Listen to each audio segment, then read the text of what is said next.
İstanbul'da 52'de, Ankara'da 55'te, Eskişehir gibi Tatarların en yoğun olduğu yerde 1972 yılında dernek kurularıydı. O da Emin Bektöre diye bir amcamızın yıllarca oralarda yaptığı, halk evlerinde yaptığı kırım folkloru, halk oyunları çalışmaları sayesinde insanlarımız uyandı, bir araya geldi, bir dernek kurma ihtiyacı hissettiler. Ve bunları öğrendikten sonra dedik ki ya biz bir şeyler yapalım.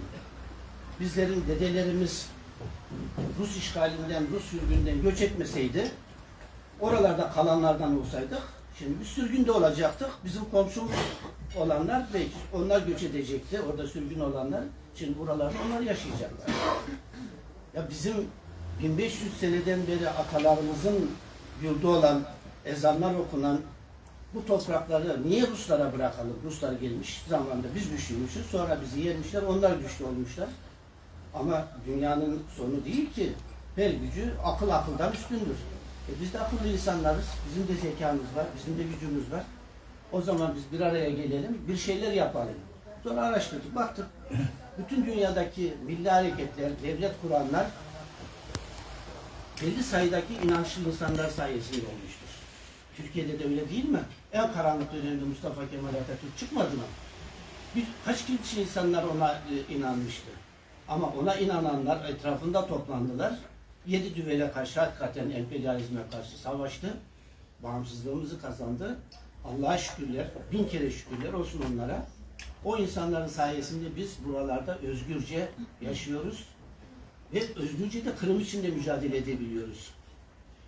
Bizim atalarımız da, benim mesela dedem 1905'te Romanya'ya askerlik yapmayacağım diye kardeşleriyle beraber kaçıp gelmişler. Sonra Ankara'nın yakınındaki köyümüz de Kırım Tatarköy, Gölbaşı'nın Yunanan eski adı Kolosluk. Onu kurmuşlar. 1908'de daha evini kurup daha yeni tarlaları ekip biçmeye başladığında Birinci Dünya Savaşı çıkmış. Birinci Dünya Savaşı çıkınca seferberlik ilan edilmiş. Dedem de seferberlikte askere gidiyor 1914'te Çanakkale'ye. Dedem rahmetli Çanakkale'de gazi olmuş. Biz küçükken işte o Tatar güreşi de bilirdi. Kırım kuşak güreşi vardı bizim ülkelerde. Biz de küçükken ona oynardık. O da bize öğretirdi işte bunları tutarsın, vuracaksın, başla bu şalta yaptır, bu şudur, Tatarca adları da var bu güreş oyunlarının. Onları öğretirdi. Bir gün böyle güreşirken filan alnına böyle elim değdi, sert bir şey geldi burası. Dedim, Alp baba bu ne dedim? Dedi o dedi, bana dedi İstiklal madalyası dedi. Nasıl dedim? Ya dedi bu dedi Çanakkale'de dedi bomba yanımızda başından yaralandım. Sonra dedi bunu çıkarmadılar. O parça şarapnel misketleri vardı yuvarlak. O parça kafasının kemiğin üstünde, derinin altında kalmış. Onu bırakmışlar. Onun için dedem dediydi ben İstiklal madalyasının için savaşmadım. Zaten burada madalyam burada diye söylerdi. Ve o dedem bu çünkü bağımsızlığı kaybetmenin ne demek olduğunu o biliyor. Dedesi Kırım'ı terk etmiş. Onlar Romanya'yı terk etmişler. Çünkü Romanya'ya göç ettiklerinde Romanya Osmanlı toprağıydı. Ama sonra Ruslar Moskova'ları işgal edince Bulgaristan'a kadar bütün Balkanları zaten karıştıran Ruslar. Ondan sonra Romenler bağımsızlığını kazandı. Bizimkiler yine başka bir ülkenin vatandaşı oldular. Sonra buraya geldiler. Burası da düşerse nereye gidecek başka? Onun için mecbur, hakikaten gönüllü olarak hepsi savaşlar. Hepimizin pek çoklarımızın büyükleri o savaşlarda yer aldılar. Dedem daha sonra Gazze'ye gönderiliyor. Filistin cephesinde Süveyş kanalına. Oradaki Süveyş kanalı hareketlerinde İngiliz gemilerine karşı savaşıyor. Ve dedem orada ikinci bir defa daha yaralanıyor. Omuzundan yaralanıyor.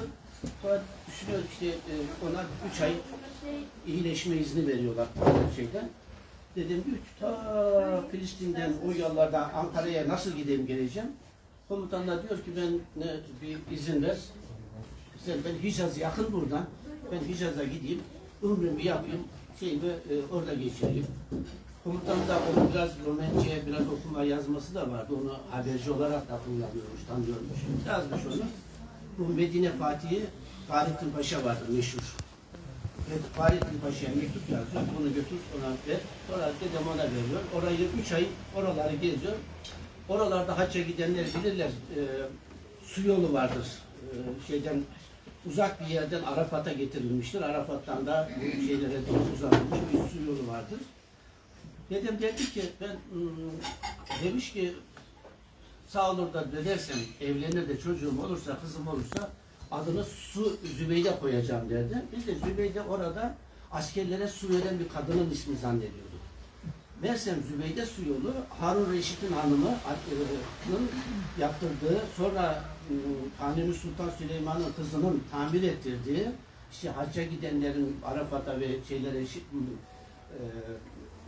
Arafat'a gelenlerin su içebileceği o yollarda, sonra onu biraz daha uzatmışlar. Dedem de oraları izletirken o Zübeyde su yolundan sürekli su içtiği için dua edermiş o şeye. Oradan adet etmiş. Neyse uzatmayayım. Sonra dedem orada savaşırken maalesef bugün işte yıkılan Gazze'de geri çekilirlerken Araplar dedemi esir etmişler. Başka hedefler de var. Bizim köyde bir amcamız daha var.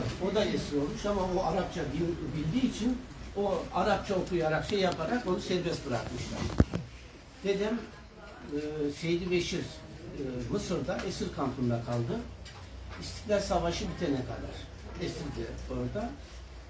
İstiklal Savaşı'nda ordularımız Yunan'ı 9 Eylül'de denize döktüklerinde ilk serbest bırakılan esir kafilesi içerisinde dedem de gemiyle İskenderiye'den, Mısır'dan geliyor İzmir'e. İzmir'den bunları trenle gönderiyorlar Eskişehir tarafına. Dedem biz küçükken bu tür işte Romanya, Kırım, bizim evimiz caminin yanındaydı, köyde kurdukları için caminin yanına meydana kurmuşlar, temelini atmışlar.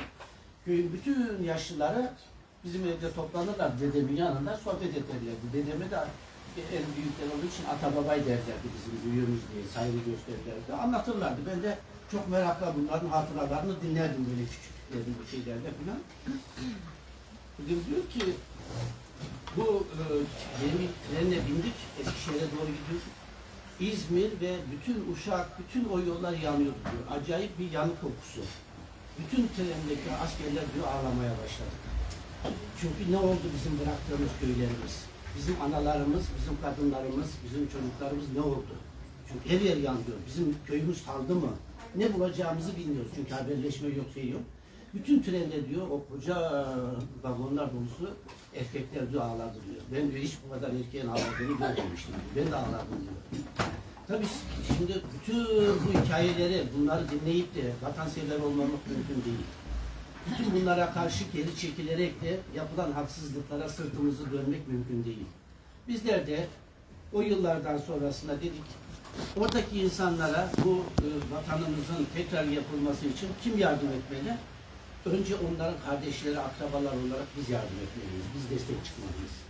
İkincisi kim çıkmalı?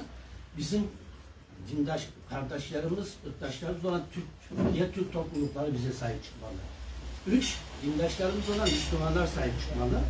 4. Onlar bir insan olarak haksızlığa uğradılar. Bunlar insanım diyen, vicdanı olan herkes sahip çıkmalı. Ama önce ben sahip çıkmalıyım ki diğer insan da desin ki ya bir sürü Tatar var, niye sahip çıkmıyor diyorlar bize. Bir şey olduğu zaman. Biz sahip çıkacağız ki ondan sonra komşumuzdan, arkadaşımızdan, dostumuzdan yardım isteyeceğiz. Onun için bu derneklerde bir araya gelmek, yardımlaşmak, destekleşmek çok çok önemli. Dediğim gibi bir avuç inanan insanın yapabileceği şeyler çok farklı. Biz buraya derneğin ilk burada daha önceki ilk binasının olduğu yer açılışına geldiğimizde Mustafa Cemil Kırımlı'yla yine böyle bir kış günüydü zannediyorum. Hatta hafif kar falan yağıyordu hatırlıyorum. Oradan bu zamana kadar çok şeyler değişti. Çok insanlarımız fedakarlık yaptı. Burası oldu, burası temin edildi. Tabii ki insanlarımız hep Kırım'da, burada, bütün yerlerde her bir şeyi ötekinden bekliyor. Ya derneklerin parası vardır yapsın. İşte vakıf var, vakıfların parası vardır yapsın, şunu vardır yapılacak. Siz varsanız dernek var, siz varsanız vakıf var, siz varsanız topluluk var. Hepimiz fedakarlık yapacağız, hepimiz katılacağız ki bu yükselecek, bu davayı yönlendirecek. İkincisi, şimdi Kırım'da bu haksızlıklar yapılıyor. Biz o yıllarda mücadele ederken Sovyetler Birliği vardı karşımızda. Sovyetler Birliği için diyorlar ki ya hoca Sovyetler Birliği, o mu yıkılacak siz ha? Bize kendi arkadaşlarımız, tanıdıklarımız ütopist bunlar ya, hayal görüyorlar. Ne olacak hoca Sovyetleri yıkacaklarmış. Ankara'da işte arkadaşlarla 81 yılında unutulmuş olan Tepreç'i ilk defa düzenlemeye başladığımızda hedef 92 ve o zamanlarda işte konuşma yapardık yani Hakan filan otobüslerde veya Tepreç konuşmalarında. İnşallah bir gün Kırım'da da bu Tepreçleri yapacağız dediğimizde otobüsün arkasındaki arkadaşlar bize gülüyorlarmış. Sonra kendileri itiraf ettiler. Ya dediler biz böyle böyle diyordunuz ama biz arkadan dalga geçiyorduk sizinle bunlara bak filan. Ama bunu itiraf eden adam nerede itiraf etti biliyor musun? Kırım'da. Çünkü o Kırım'ı kaç defa ondan sonra gördü. Sonra 91'de Sovyetler Birliği yıkıldı. Kırım'ın kapıları açıldı. 2013'e kadar biz Kırım'a buradan 1 saatlik uçuşlarla, Ankara'dan 1 saatlik uçuşlarla, günde 3-4 seferle, gemilerle falan defalarca gittik. Ve oradan gelen, sürgünden dönen, o kahramanca mücadele eden insanlarımızla oralarda buluştuk, yardımlaştık. İşte orada okulların kurulmasına, camilerin inşa edilmesine, orada yok edilen milli medeniyetimizin yeniden canlandırılması için büyük çaba gösterdik. Göstermeye de devam ediyoruz. Edeceğiz de. Tam her şey iki ileri bir geri, yani Ukrayna döneminde de Kırım'da çoğunluk Ruslardaydı, problemler vardı Kırım'da da. Tam bir şeyler iyiye gitti. Umutla bakarken maalesef 2014 senesinde Kırım'ı Rusya işgal etti. Yani Kırım yeni baştan tarihi geri döndük. Yeni baştan mücadele ettik. İşte Kırımoğlu o dönemlerde o 15 seneden fazla hapis yattı Sovyetler Birliği'nde. Zaten hapiste yani 1965 senesinden 1987 yıllarına hapis yattığı fiili süre 15 sene ama dışarıdaki hayatı da hapis hayatıydı. Seyahat etme özgürlüğü yoktu, polise gidip imza vermesi gerekiyordu, ikide bir sorgulanıyordu vesaireydi vesaire. Birçok baskılar ve sürekli zaten KGB'nin takibat altındaydı. Oradan geldiler, sonra işte Kırım'dan meclis kuruldu.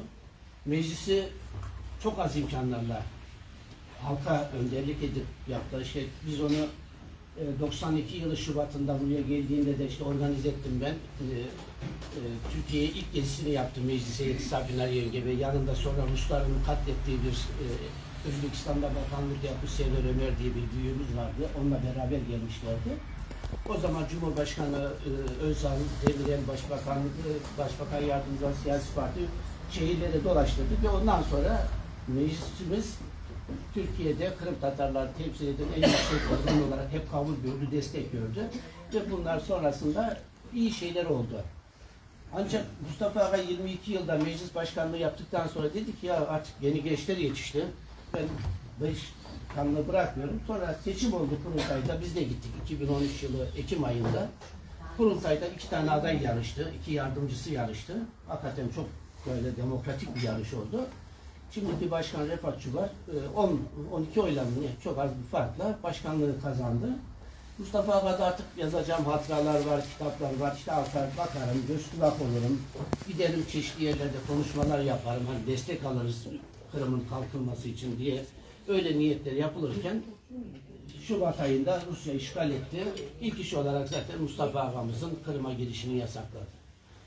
Garip bir şey. Rusya işgal ediyor, yani sizin burasına birileri geliyor, işgal ediyor. Sonra siz kapıdan içeriye girmeye çalışıyor, bu dernek benim diyor. Sonra dava açıyor size. Ya sen bizim bu binaya illegal olarak girmek için. Mustafa Aga da Kırım'a girmeye çalıştı 3 Mayıs'ta. Hakkında dava açtılar Ruslar. Sen Rus topraklarına izinsiz girmeyi sınır ihlali yaptığı için 3 sene ceza verdiler. Şimdi Mustafa Aga'yı Ruslar yakalarsa Putin 3 sene hapse atacak. Ve Kırım'a girmesini de 5 seneye yasaklamıştı. Sonra 15 yılda uzattı. 2034 yılına kadar yasaklandı. Mustafa Aga onun üzerine dedi ki bunlar dedi Ruslar benim herhalde ölmem, cenazemin Kırım'a gelmesini de istiyorlar. Ama o zaman artık Kırım kurtulana kadar ölmeyeceğim. İnşallah Allah bana ömür verecek dedi. İnşallah biz de dua ediyoruz. O Kırım'ın işgalden kurtulduğu o günleri Mustafa Aga'mızla gördük. Şimdi tabii ülkemizde, Türkiye'de televizyonlarda birçok emekli asker, emekli asker, gazeteci, şu bu öğretim üyesi adı altında inanılmaz bir Rus propagandası yapıyor. Yani insanlar o kadar ahmaklar ki, yani sıradan vatandaşlar kastetmiyor. Sıradan vatandaşlar ne olduğunu çok fazla bilmeyebilirler. Ama bu insanlar okumuş, eğitimli, ne olduklarını bilen insanlar. Ama bu insanlar göz göre göre yalan söylüyorlar, göz göre göre Rusya propagandası yapıyorlar. Rusya, Gazprom vasıtasıyla, enerji şirketleri vasıtasıyla, yabancı ülkelerde satın aldığı şirketler vasıtasıyla son derece büyük bir kitleyi fonluyor, besliyor. Daha bu 2000'li yıllardan itibaren Putin'in resmi politikası oldu. Mesela Gazprom Rusya'nın tekel firması. Babasının oğluna istediği fiyata gaz satan bir firma. Rekabeti yok ki. Ama bu adam tuttular yıllar önce Almanya'da Schalke kulübüne bilmem kaç milyon dolar stadına ve bilmem nesine para verdiler, sponsor oldular. İlk önce ben dedim ya niye çıktı? Kamuoyunu etkilemek ve onun vasıtasıyla insanları istihdam edip onlara yasal para vermek. Çünkü gayri resmi verirse casusluk gibi bir şey oluyor. Ama legal bir şirket vasıtasıyla legal danışman, işte bilmem ne sorumlusu filan bilmem ne diye gazeteci, emekli asker vesaire Almanya'da da paralar verdikleri ortaya çıktı. Türkiye'de de %100 bu. Şimdi Kırım'da iki tane bir gerçek var. Bir, televizyonlarda ve şeylerde söylenen Putin'i destekleyen, Putin'i öven, Putin'i yapan övenler. İkincisi oradaki gerçekler. Bakın bize şöyle diyorlar. Ukrayna, Rusya ne farkı var diyorlardı.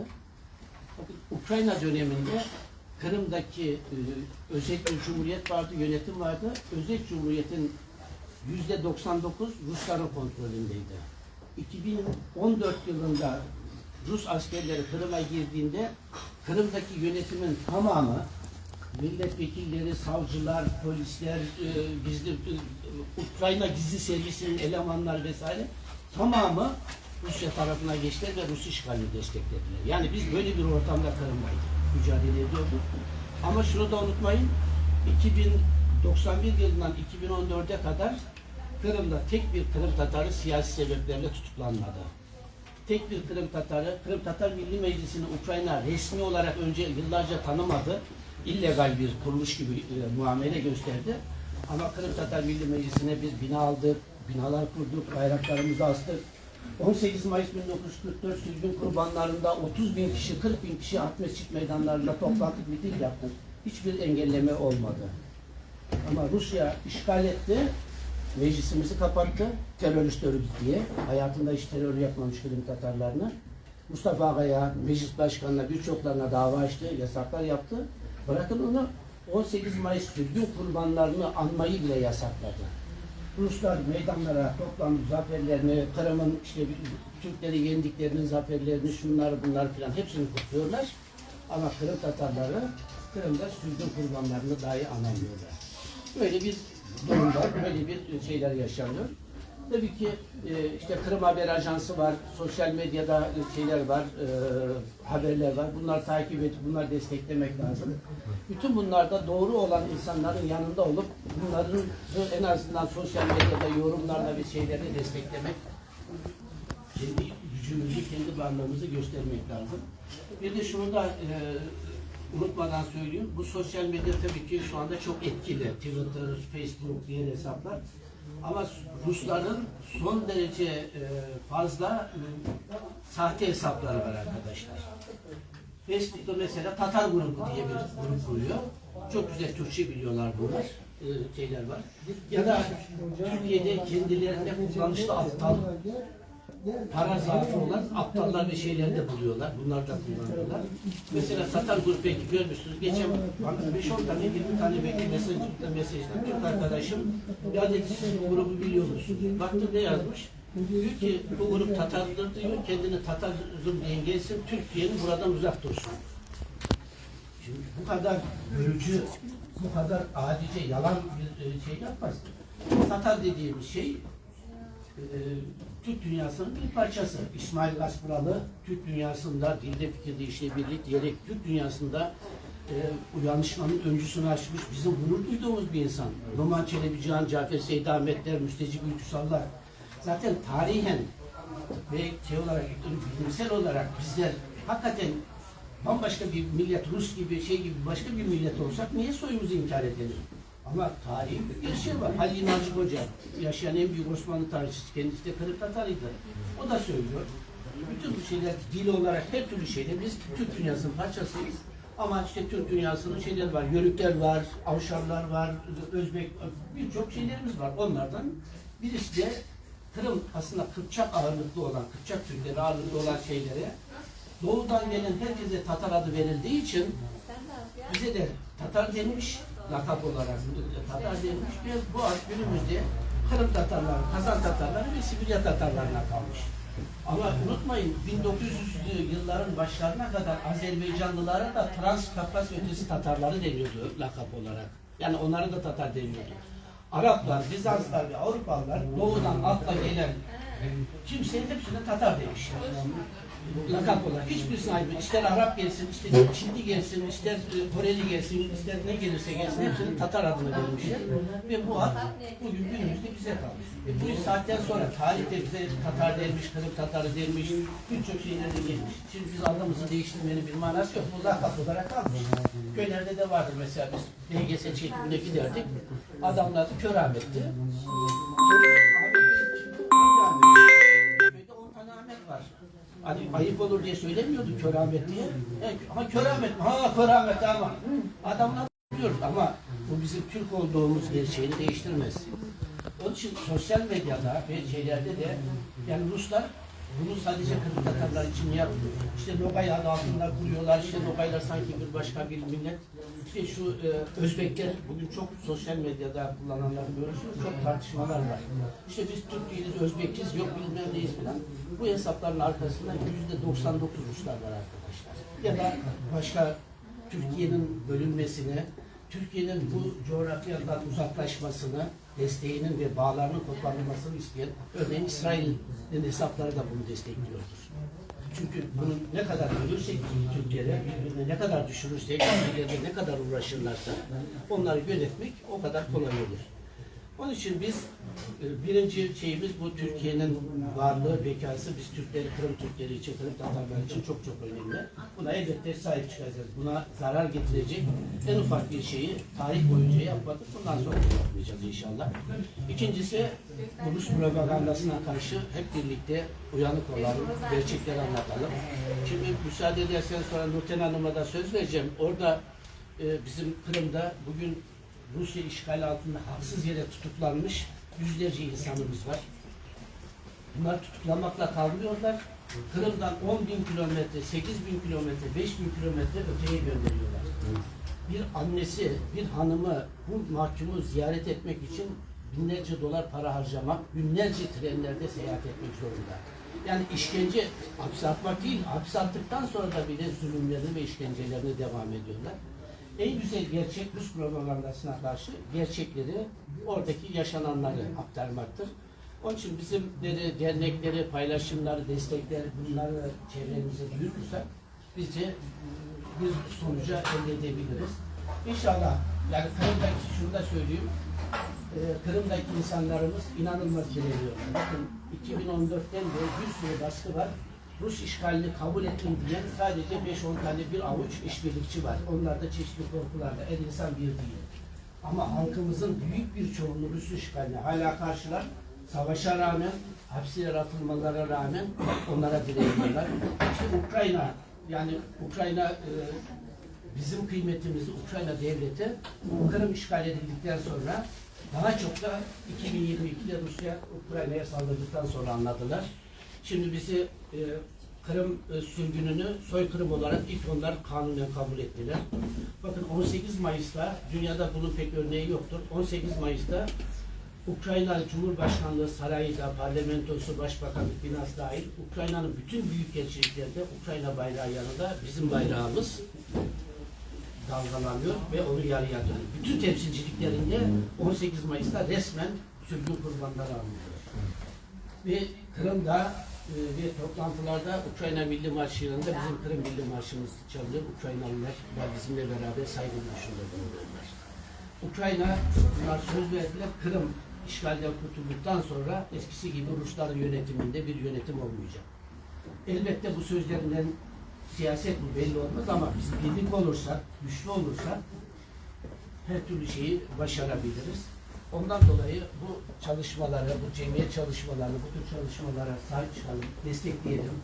buraya gençlerimizin daha çok gelmesine teşvik edelim. Bütün derneklerimizde ortak şikayet, ya gençlerimiz gelmiyor. Eğer gençlerimiz gelmiyorsa bu ana babaların kabahatidir. Derneklerin kabahati değildir birincisi. Anne babalar daha küçüklükten ve şeylerden alıştırmalar lazım dernekleri. Bizi işte amcalarımız teşvik etti, gidin derneğe, gidin böyle. Ve ben şunu da söyleyeyim, 51 yıl dernekte birçok çalışmalar yaptık. Çok fedakarlıklar yaptık. Biliyorsunuz beni televizyonda çalıştım. Ben Kırım'la ilgili mesailerimin yarısından fazlasını kendi mesleğimle para kazanmaya yapsaydım belki çok bundakinden çok daha fazla zengin olabilirdim. Ve işte o zenginliğimle bir derneğe gelip işte 5.000 lira, 50.000 lira bağışla yapsam beni el üstünde daha çok tutarlardı belki.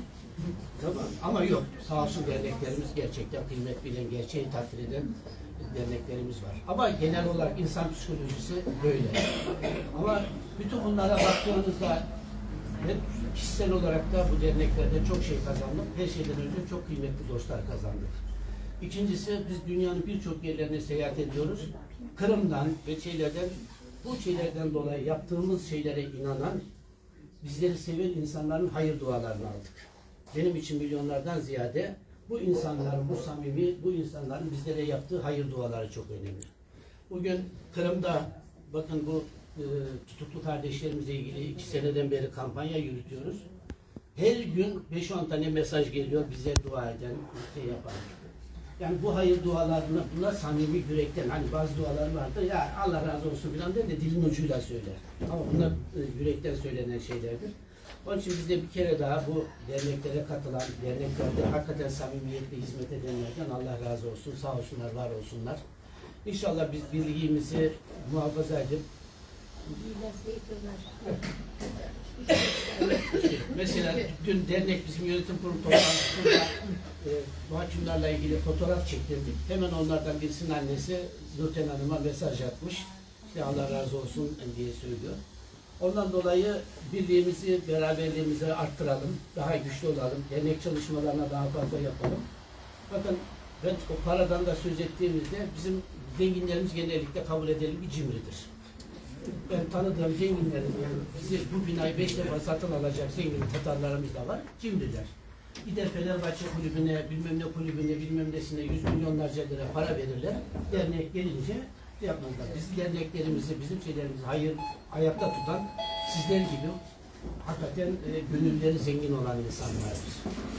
Onun için mesela bir gün Ankara'da Mustafa Aga gelecek. İşte biz hazırlık yapıyoruz dernekte. Yaz günü böyle dışarıda acayip bir sıcak var. Kırım'da doğmuş, çocukluğunda Urallara sürgün edilmiş.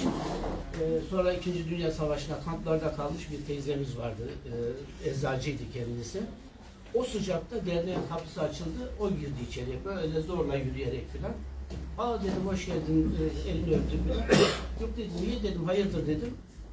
Ya dedi, derneğin dedi, bu ayki aidat, emekli maaşımı aldım dedi. Derneğin dedi, aidat parasını ödemeye geldim dedi. Hakikaten gözlerim yaşardı. O sıcakta insanlar bir yere çıkmaya üşenirler. O yaşlı kadın o sıcakta yürümüş. Verdiği parada 5 lira ya da 10 lira alıp bir ülke aldı. Ama onun verdiği, o yürekten inanarak verdiği 5 lira belki birisinin hani zorla gidip istedi veya yardım et bilmem ne filan dediğimiz birisinin verdiği 50.000 liradan kat ve kat kıymetlidir. Onun için bu kıymetli şeylere talibiz, desteklere talibiz dernekler olarak ve şeyler olarak mücadelemizi de sürdürüyoruz. Hepinize yok. Yok. O yani 75 yılındaki o sonraki şeylerden. Bunu Mustafa Aga'yı hep öldü diye hala pek çok insan biliyor. Hatta şöyle de bir şey olmuştu. Mustafa Aga bir gün geldi. Cumhurbaşkanlığının Florya Köşkü var. Orada yemek yedik. Orada sosyal tesislerde. Mustafa Aga sigara içmeye çıktı. Orada sigarayı çok sever. Sigara çıkmış. Orada dönemin Bakırköy Kaymakamı da varmış. O arada bir milletvekili gelmiş, Mustafa Aga'yı tanımış, elini öpmüş falan. O başkan işte Cemiloğlu demiş. Bakırköy Kaymakamı da tanıyor. Zaten şöyle bir şey. Mustafa Cemiloğlu'nun oğlu musun sen de? Yani şeyler. Yaş kendisi oluyor. Hala onu diye 75-76 senesinde öyle haberleri. O Türkiye'de dolaşıyor. Ona Allah sağlık versin inşallah. Yani gerçekten yani şunu da söyleyeyim. Mustafa Ağa sadece Kırım için değil, Sovyetler Birliği'ndeki insan hakları hareketindeki en önemli liderlerden birisidir. Yani Avrupa'daki insan hakları savunucular, Sovyetler'deki Andrei Saharovlar bilmem ne, onlar içerisinde Çekoslovakya'nın işgaline karşı çıkan, imza veren tek Müslüman, tek Türk Mustafa Abdülcemil Kırımoğlu. Yani ondan dolayı o çok çok özel bir insan. Allah ona sağlık versin. Ben burada sözlerimi tamamlıyorum. Sağ olun. Birkaç sözle Nurten Hanım'ı dinlemenizi istirham ediyorum.